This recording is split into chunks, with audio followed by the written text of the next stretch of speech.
குர்பத் சிங் அவர்களை அன்போடு அழைக்கின்றோம். நான் அவரை சந்திக்க போகும்போது தனிப்பட்ட வாழ்க்கை, பொது வாழ்க்கை இரண்டிலுமே எப்படி வேகமாக செயல்படுவது என்பது நம்ம குர்பத் சிங் அவர்களை பார்த்து தான் தெரிஞ்சுக்கிட்டோம். தொழிலில் போனால் அதுலேயும் நேர்மையாக, பொது வேலைக்கு அவங்களுடைய குருத்வாராக்கு போயிருந்தோம், அங்கேயும் ரொம்ப வேகமாக அக்கறையாக இருந்தாங்க.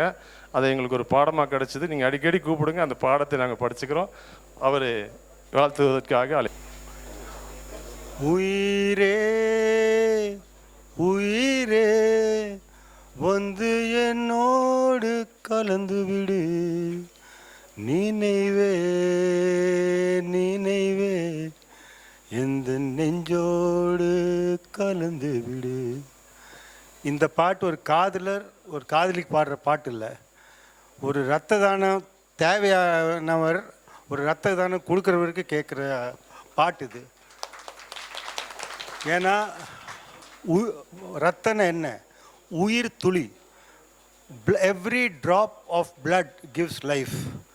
நீங்கள் ஒரு சொட்டு ரத்தம் யாருக்கா தானம் பண்ணால் அதை விட பெரிய தானம் உலகத்தில் எதுவுமே இல்லை. நான் என்னோடய ஒரு பர்சனல் எக்ஸ்பீரியன்ஸ் சொல்கிறேன். ஒரு 5 வருஷம் முன்ன எனக்கு திடீர்னு ஹார்ட் அட்டாக் வந்துச்சு. நான் கீழே விழுந்துட்டேன். கொஞ்சம் இன்டர்னல் ப்ளீடிங் ஆயிடுச்சு. உடனே எங்கள் ஒய்ஃபு கூப்பிட்ருக்காங்க, ஆம்புலன்ஸ் வந்தது. இம்மிடியேட்டாக குப்சாமி நாயுடு ஹாஸ்பிட்டல் போயிருக்காங்க. டாக்டர் சொன்னாங்க ஒரு 5 நிமிஷம் லேட்டாக வந்திருந்தா ஆள் போயிருக்கோம். அப்போது டாக்டர் சொன்னாங்க ஃப்ரெஷ் பிளட் தேவை இருக்குது, இம்மிடியேட்டாக பிளட் கிடைக்கலன்னா இதுக்கும் உயிருக்கு ஆபத்துன்னாங்க. அங்கேயே ஹாஸ்பிட்டல் இருக்கிற ஒருத்தர் எனக்கு பிளட்டு கொடுத்தாரு. நான் இன்றைக்கி உங்கள் முன்னாடி நிற்கிறேன்னா இந்த ஆம்புலன்ஸ் டைமோடு வந்ததுனால, எனக்கு பிளட்டு நேரத்தில் கிடச்சதுனால தான். இன்னொன்று சொல்கிறேன், எனக்கு அன்னைக்கு பிளட் கொடுத்தவர் ஒரு முஸ்லீம். ரத்தத்துக்கு ஜாதி இல்லை, மதம் இல்லை. ரத்தம் இஸ் ஒன்லி லைஃப். நீங்கள் ஒரு பிளட் பேங்க்கில் ஒரு 100 பாட்டில் பிளட் இருக்கும். நீங்கள் அதில் ஐடென்டிஃபை பண்ண முடியாது முஸ்லீமோட பிளட்டா, ஹிந்துவோட பிளட்டா, கிறிஸ்டியனோட பிளட்டா, யாரோட பிளட்டுன்னு அதில் ஐடென்டிஃபிகேஷன் இல்லை. பட் அந்த ரத்தம் கொடுக்குறது ஒரு உயிர். ஒரு உயிரை காப்பாற்றணுன்னா இதை விட பெரிய தானம் எதுவுமே இல்லை. அன்றைக்கி நான் ஹாஸ்பிட்டலில் இருக்கும்போது ஒருத்தர் நான் 1 கோடி ரூபா உங்களுக்கு கேஷ் கொடுக்குறேன், நீ எப்படியா பொழைச்சிக்கோன்னா பொழைக்க முடியாது. அந்த ரத்தம் கொடுத்தவர்னால தான் நான் பொழைச்சதேன். ஸோ இந்த ஜமாத் இந்த ஒரு வேலை செஞ்சது இது ரொம்ப ரொம்ப ஐ திங்க் அல்லாஹ் இது விட ஒரு பெரிய காரியம் செய்ய முடியாது. அவங்க இதனால எவ்வளோ உயிர் காப்பாற்ற போகிறாங்கன்னு சொல்ல முடியாது. இதுதான் நம்மளுக்கு வேண்டியது. இன்றைக்கி இந்த மாதிரி அவர் இமாம் சொன்னார், ஒவ்வொரு பள்ளியிலையும் கண்டிப்பாக இந்த மாதிரி இந்த ஒரு பள்ளியில் மட்டும் இந்த ஆம்புலன்ஸ் இருந்தால் பத்தாது. ஒவ்வொரு பள்ளியில் இந்த மாதிரி ஒரு ஆம்புலன்ஸ் இருக்கணும். இதனால் ஒரு மாதத்தில் ஒரு நாளில் ஒரு உயிரை நம்ம காப்பாற்றினா போதும். அதுக்கு மேலே நம்ம பண்ண புண்ணியம் எதுவுமே இல்லை. நான் என்ன சொல்ல வரேன்னா, நான் இவர்கிட்ட கேட்டேன், நாம் சார்பாக எதாவது டொனேஷன் கொடுக்க முடியுமானா இந்த ஆம்புலன்ஸ்க்கு வேண்டி நான் என் பர்சனலாக ஒரு 5000 ரூபா கொடுக்கலான்ட்டு இருக்கிறேன். I hope you will accept it. நான் பர்சனலாக இந்த கோவிட் டைமில் மாஸ்க்கு, சானிடைசர் எல்லாம் டீல் பண்ணிகிட்டு இருந்தேன். ஏகப்பட்ட மாஸ்க்கு, சானிடைசர்லாம் இருக்குது. அது நான் ஜமாத்துக்கு நாளைக்கு அனுப்பிச்சி விட்டுறேன், நீ உங்கள் யூஸ்க்கு. டெஃபினட்டாக நான் சொல்கிறேன், இது நீங்கள் பண்ண காரியம் ஒன் ஆஃப் தி பெஸ்ட். எங்கள் குருத்வாரா இங்கேருந்து ஒரு 1/2 கிலோமீட்டர் கூட இல்லை. எப்போவுமே எங்கள் ஃபங்க்ஷன்ஸ் இருக்கும்போது டெஃபினட்டாக உங்கள் ஆளுங்க நிறைய பேர் வராங்க. நாங்களும் உங்கள் ஃபங்க்ஷன்ஸ்க்கு வரோம். இதுதான் ஒரு ஒற்றுமை. உங்களுக்கு ஒரு விஷயம் தெரியுமா, குரு நானக் அவர் 40 வருஷமாக அவர் கூட போனவர் 2 பேர் இருந்தாங்க. ஒரு பாலா, ஒரு மர்தானா. அந்த மர்தானா ஒரு முஸ்லீம். 40 வருஷம் அவர் குருநானக் கூடயே ட்ராவல் பண்ணவர். ஸோ அந்த காலத்திலிருந்து இது ஒரு ஒற்றுமை நமக்குள்ளே இருந்துகிட்டே இருக்குது, எப்போவுமே இருக்கணும்.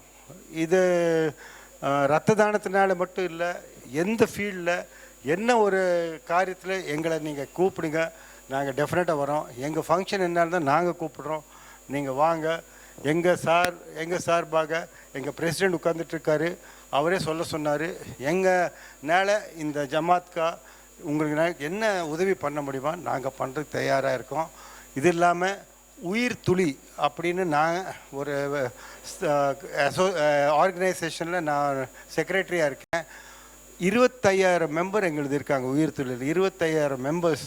அந்த மெம்பர்ஸ் என்னென்னா 24 மணி நேரம் எப்போ எந்த ஹாஸ்பிட்டல் எங்கே ரத்தம் தேவை இருக்கா வித்தின் 1 hour எங்கள் மெம்பர் யாராவது வந்து அங்கே ரீச் ஆகி பிளட்டு கொடுத்துருவாங்க. அந்த நம்பரும் நான் ஷேர் பண்ணிடுறேன். இந்த இது என்னென்னா நாங்கள் ஃப்ரீ சர்வீஸ் தான், யாருமே அதுக்கு சார்ஜ் பண்ண, எல்லாரும் வாலண்டியர்ஸ் தான். இப்போ இங்கே நான் பார்த்தேன் ஒரு 7-8 யங்ஸ்டர்ஸ் வந்திருக்காங்க பிளட்டு கொடுக்கறது, பிளட்டு கொடுத்தவங்க. இது விட ஒரு பெரிய ஒரு அவங்க சொல்கிற ஒரு சேவை எதுவுமே இல்லை. பிளட்டு கொடுக்கறதுனால உடம்புக்கு ஒன்றும் கெடுதல் இல்லை. எவ்ரி 3 months நீங்கள் பிளட்டு கொடுங்க. உங்கள் அந்த பழைய பிளட்டு வெளியே போயிட்டு ஃப்ரெஷ் பிளட்டு வர வர அந்த ஹெல்த்து நல்லதாக ஆகும். இல்லையே பிளட்டு கொடுக்கறதுனால பாடியில் வீக்னஸ் வருமோ இல்லை நான் எங்களுக்கு ஏதோ உடம்பு சரியில்லாமல் போகுன்னா அதெல்லாம் தப்பு. தாராளமாக 65 வயசு வரைக்கும் நீங்கள் பிளட்டு கொடுத்துட்டே இருக்கலாம். அதனால் ஒன்றும் தப்பு இல்லை. 18 வயசுலேருந்து 65 வயசு வரைக்கும். கோயம்புத்தூரில் அருண் கோகுல்தாஸ்னு ஒருத்தர் இருக்கார். வேர்ல்டுலேயே ஹையஸ்ட் பிளட் டொனேட்டர் அவர் தான். அவர் ஒரு ஃபங்க்ஷனுக்கு அவரையும் நான் வர சொல்கிறேன், அவர் உங்களை கைட் பண்ணுவார் டெஃபினட்டாக. இதுக்கு மேலே நான் பேசுனா நம்மளை ஆம்புலன்ஸில் கூட்டிகிட்டு போயிடுவீங்கன்னு நினைக்கிறேன். சரி, அதனால் இதோடு நான் முடிச்சிடுறேன். அகெயின் ஐம் டெல்லிங், எங்கள் பிரசிடென்ட் சார்பாக எங்கள் குருத்வாரா சார்பாக உங்களுக்கு என்ன ஹெல்ப் வேணும்னா நாங்கள் always ready. Thank you so much. God is great. நன்றி நன்றி. ஒரு சிறிய நேரத்தில் பெரிய செய்திகளை எங்கள் செவிகளில் சமர்ப்பித்த குர்பீத் சிங் அவர்களுக்கு ஜமாத்தின் சார்பாக நன்றி தெரிவித்துக் கொள்கிறோம். இந்த ஒவ்வொருத்தரையும் கூப்பிட்டு பேசும்போது தான் அவங்களுடைய உள்ளத்தில் இருக்கிற விஷயங்கள் வெளியே வருது. ஆகையால் இந்த மாதிரி நிகழ்ச்சிகளை நாங்கள் அடிக்கடி நடத்த இன்ஷா அல்லாஹ் முயற்சி செய்வோம் என்பது தெரிவிக்கிறோம். ஷாஜஹான் அவர்கள் ரத்தம் கொடுத்திருக்கிறார்கள். அவர்களுக்கு குர்பீத் சிங் அவர்கள் தங்கள் கரங்களில் வாங்க. ஷாஜஹான் சார் அவர்கள். அடுத்தது கண்ணன்.